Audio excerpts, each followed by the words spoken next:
Hey guys, it's Adam with Top Shelf Roofing. Welcome to the Texas Tumbleweed Ranch. Today we're going to do a bit of an introductory video, what we are, as well as a little how-to on the first steps of growing mushroom blocks. So we are a roofing company that focuses on sustainable materials. This is hempcrete.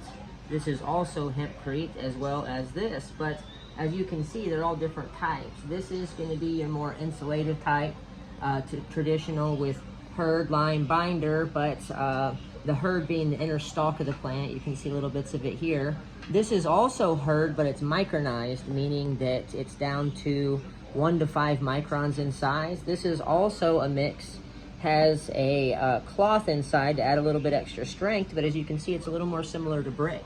You can make different things, but today our focus is hempcrete, but with mycelium, as opposed to see if we can do it without binder or lime for that matter. So mycelium, this would be mycelium right here, what's something that's called agar. And I could be pronouncing it wrong. It's all the way out to the edges right there, and that's the inner webbing. That's the stuff that's underneath this mushroom right here. The mushroom of choice that we're going to be testing is Ganoderma. It's also known as the reishi mushroom. These are all found on site. We did not get this on site. Somebody had already made this and we got it from them. So I'm not exactly sure which reishi we're going to grow, but we will definitely find out. So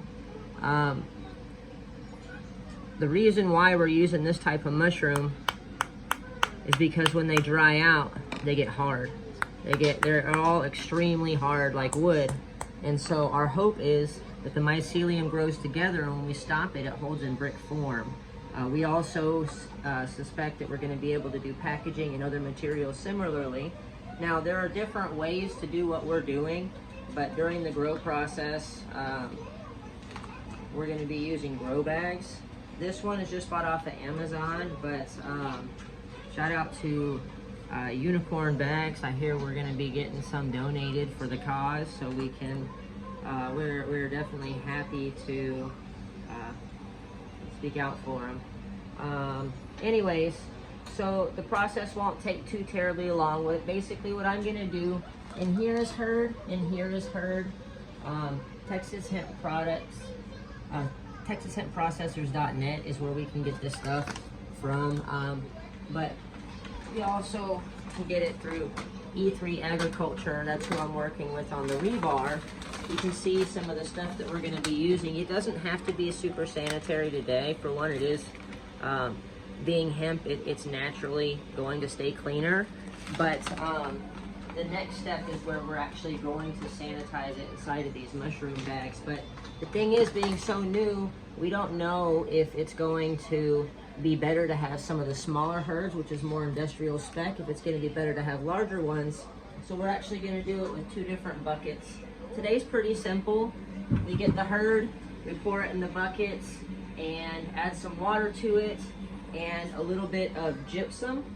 I got fast-acting gypsum. I'm not entirely certain if they're supposed to be one type or another, but the idea is these for one, the mycelium enjoys gypsum. It helps, it's got some natural minerals in it, but from what some of the videos I've been looking to say is it keeps everything from sticking together as it's spreading. And so it's kind of important. It came in pellets, but we ground them up with the mortar and pestle, so I'm going to be using that today. These are, from what I understand, 5-pound bags. It doesn't have to be exact, so we're just going to get roughly 5 scoops. Pour it of each of those into there. Then we're going to let it set for 24 hours with roughly a teaspoon or so of gypsum. So I'm going to go ahead and get started on that real quick.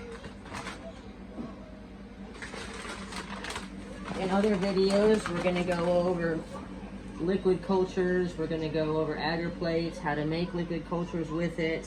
But this is just going to be a sweet little introductory. We'll go from there.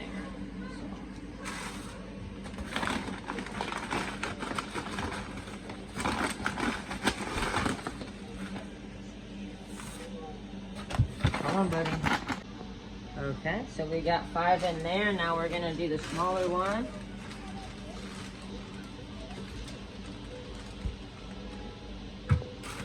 This one came from someone using pulse wave technology to break it apart. It has some smaller parts. It has a little bit of fiber in it, so we'll figure out real quick which one it grabs onto more. We're not entirely certain.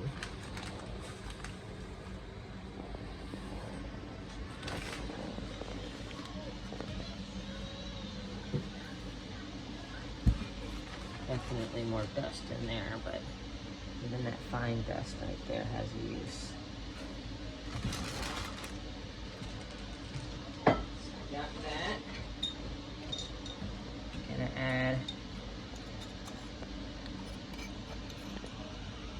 a teaspoon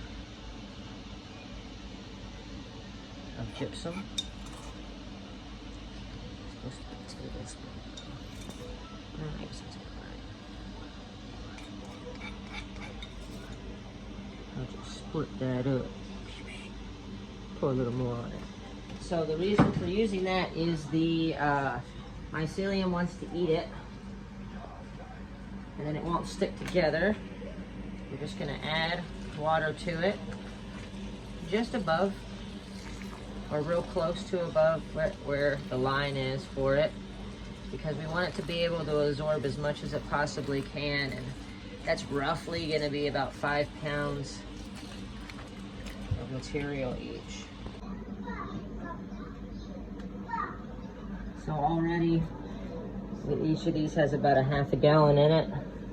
This one's probably where I'll stop adding water to it because it can absorb for the next 24 hours. This one has about the same amount, but it's almost like oatmeal. So we're going to add some more water to it.